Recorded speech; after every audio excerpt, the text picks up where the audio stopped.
Pisces daw. Pisces. This is a Pisces Sun, Moon, Rising, and Venus collective bonus reading for the month of July. For your personal reading, kindly send me a direct message. Kamusta mga Pisces? Making the right decision, maraming confusion, maraming options, pero ipaglalaban ang kabuhayan, ang kaperahan. Pisces, this is a Pisces Sun, Moon, Rising, and Venus collective bonus reading for the month of July. Someone feels really na parang gumuho ang kanyang financial stability. Gumuho ba ang pangarap, Pisces? Let's see. This is a Pisces Sun, Moon, Rising, and Venus collective bonus reading for the month of July. Right? Collective bonus reading for the month of July para sa ating mga Pisces. Let's see. Pisces Sun, Moon, Rising, and Venus collective bonus reading for the month of July. Let's see kung anong bago. Let's see kung anong guidance. Financial stability in reverse. Puro pera, financial stability in reverse. Alright. Pisces. Alright. For personal reading, kindly send me a direct message. Ingat sa mga scammers. Huwag basta-basta magsasettle if hindi sigurado sa lumang clients. Alam nyo na ang nag-iisa nating number. Pisces.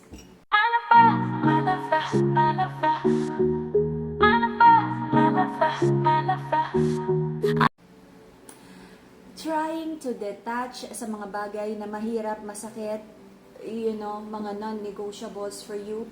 Isang relasyon, isang partnership na sabi mo kailangan mo ng kumalas. But it feels like kumapit ka sa situation na to hanggat kaya mo. Okay? Walking away in reverse. But I feel dumistansya ka, kumalas ka, but naiisip mo pa rin, emotionally, energetically attached ka pa rin sa person mo. But napakalaking lesson ang ibinigay sa'yo ng connection, partnership na to. Sabi ng masculine sa connection na to, hindi siya ready to love, hindi ready to offer anything stable. Hindi niya alam kung ano ang gusto niya. For now, nawawala si Bulak. Hello, 90s babies. Kilala nyo ba si Bulak? Okay. So, maraming lihim, maraming doubts, maraming instability sa relationship na to. Nagdala ng overthinking, and I feel because of your person can't give you the security na mahal ka niya, na sigurado siya sa'yo, nagkaroon ng energy of like, denout mo yung sarili mo, yung self-worth mo. Nagkaroon ng away, conflict sa pamilya, sa long-term partnership na to because of mga decisions. Pero para sa'yo, you feel like parang hindi na talaga maaayos. Someone can't walk away from this stable connection, but marami nang nangyaring hindi maganda sa sitwasyon na to. Okay, for some of you, hindi talaga magkasundo. For some of you, may nakikita ako na hindi ma-manifest ng mabuti ang relationship na to because someone is still attached sa isang marriage, commitment, or engagement na hindi pa totally over. Okay? And someone parang ano yan? Nagtatawid sa dalawang ilog. Nagsasagwan. Basta ganon. Basta may dalawang ilog. Okay. Can't really move forward. Sabi ng feminine, hindi ito ang kanyang wish fulfillment.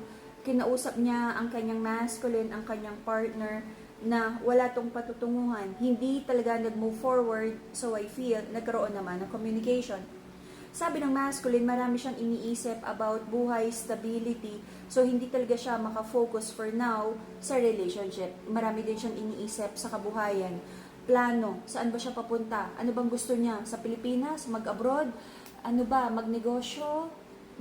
Kung ano man ang gagawin? Okay? May binubuo pa ng masculine ang kanyang sarili. Okay? So, paano nga ba magli-lead ng maayos ang isang tao kung siya mismo sira ang GPS? Okay? May hinahanap pa na tamang direksyon ang masculine sa kanyang buhay. I feel nagkaroon ng reconnection, reconciliation, pero hindi nabigyan ng hustisya ang relasyon na to. Naging on and off, on and off.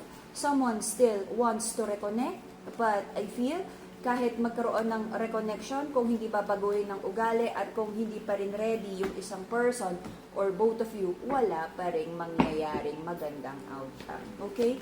To heal your heart chakra, to balance your emotions, Madagascar Rose Quartz, the pink crystal.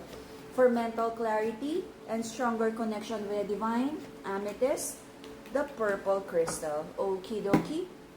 Manifesting abundance, Citrine, the yellow and happy crystal.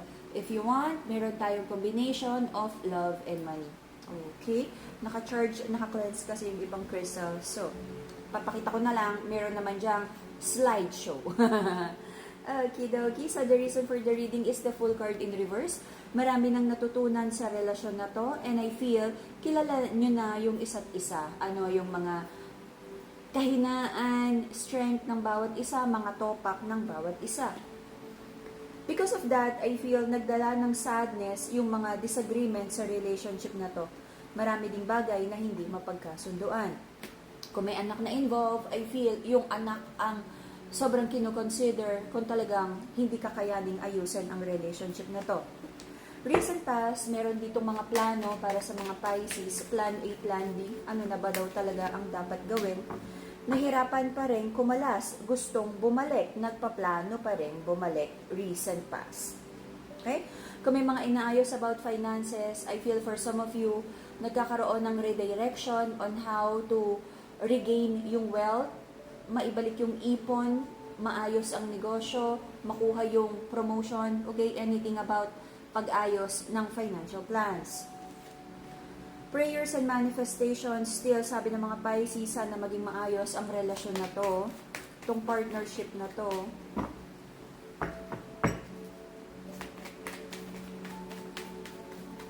Still praying and manifesting. At meron daw sanang bumalik sa good graces ng ating mga Pisces. Okay? So, dinadaan sa dasal. Okay. Sabi ng mga Pisces, hindi siya ready to have a new beginning. Hindi siya ready tapusin ang cycle na to. Still lingering on same old karmic loop, same old situation. Gusto pa rin ng mga Pisces na ipaglaban ang sitwasyon na to na you feel like parang tapos na pero hindi naman mabitiwan. Sabi ng person ng mga Pisces, focus muna sa glow up, trabaho, negosyo.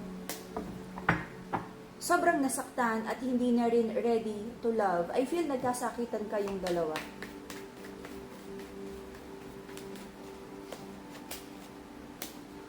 Okay.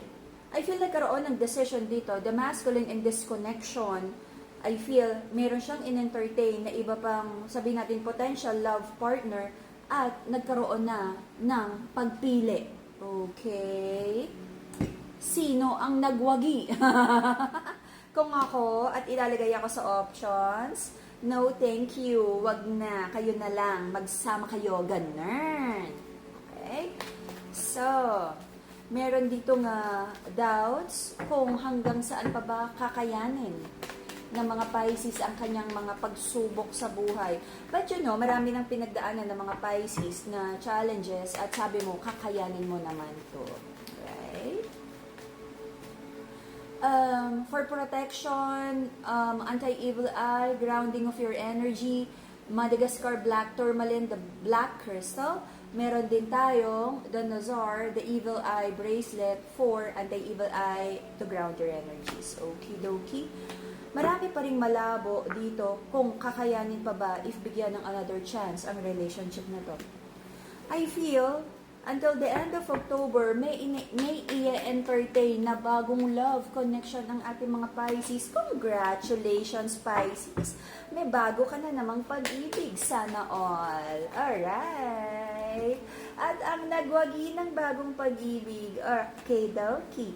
So, this is like a pag-ibig na maaaring gawing band-aid treatment with a healing card, a new passionate connection. Sa madalit sabi, rebound. Hindi ka gaanong magtitiwala sa connection na to, but sabi mo para hindi lang masyadong ouchy, you'll entertain a new connection. Okay? But magkakaroon ng realization na hindi ito ang iyong wish fulfillment. Pisces, if you're just planning to use other person para makamove on sa hurtful situation na to, that's a big no-no. Okay? If you're just using. Lalo na, no, I don't know. For me kasi that's a big X eh. So dapat magkaroon ng awareness if yung pagpasok mo sa relationship na to is because ready ka na or meron ka lang gustong kalimutan. Kasi kung manggagamit ka lang, may hindi magandang karma, nakakambal ito. Any more clarifications? Magiging tahimik ka rin sa bagong love connection na to. Kasi parang ito yung unang pumasok ng pinto, mamahalin mo para makalimutan mo yung ex mo. Hindi ganun. Kasi ang nakikita ko mangyayari dito, kahit kumuha ka ng rebound, band-aid treatment, meron ka pa rin isang tao na nag-cause ng heartbreak sa'yo na iniisip mo pa rin. And that's really so unfair sa bagong tao, lalo na kung seryoso naman to sa'yo. And malay mo, makahanap ka pa ng loko-loko na parang magulat ka, ay shucks, instant karma. Okay? Hindi ka ready to love, hindi ka ready to invest. So, number 1 assignment ng ating mga Pisces is to heal the broken heart. To know ano ba yung lesson kung bakit nasira ang relasyon. Ano yung pagkakamali mo, anong pagkukulang mo, ano rin hindi nagawa ng person mo, anong negotiables, and non-negotiables, ano yung nangyari. Maayos man ang relationship na to, or if you'll start with someone new, at least aware ka kung ano din ang pagkakamali sa'yo. If you're always pointing your finger dun sa tao, dun sa person, no, na siya lahat ang may mali, you're wrong. Kasi most of the time, this is like, meron ding ikaw na ambag kung bakit hindi naging maayos ang relationship na to. Kidoki? Meron ka rin ine-expect na pag-uusap and for you to heal your finances, to heal your stability, at maaaring magkaroon ng delays. Clarify the Ace of Pentacles, malaking pera. Kung meron ka ditong court case, mina-manifest na areglo, I feel kailangan mo ng magaling na abogado. Kung ito ay gusto mong i-expedite na magkaroon ng victory na mabilis para sa'yo, I feel kailangan talagang pagdaanan ang proseso. Okidoki? Pag-uusap. Maraming pag-uusap akong nakikita dito. Alright? For good luck and for you to have the motivation to do, no, yung mga dapat mong gawin at unahin, the carnelian bracelet. Alrighty? So, for now, kumbaga, ang nakikita ko dito is incubation period ng mga bagay na minamanifest mo. Alrighty, Pisces? And that would be the Pisces collective bonus reading for the month of July. See you again in a few days for your October reading. PM me for your personal reading at kung paano magkaroon ng high quality, bless, cleanse, and ritualize the crystals para enlightened guide. PM me, ibibigay ko pa rin to ng promo price. Bye-bye, Pisces!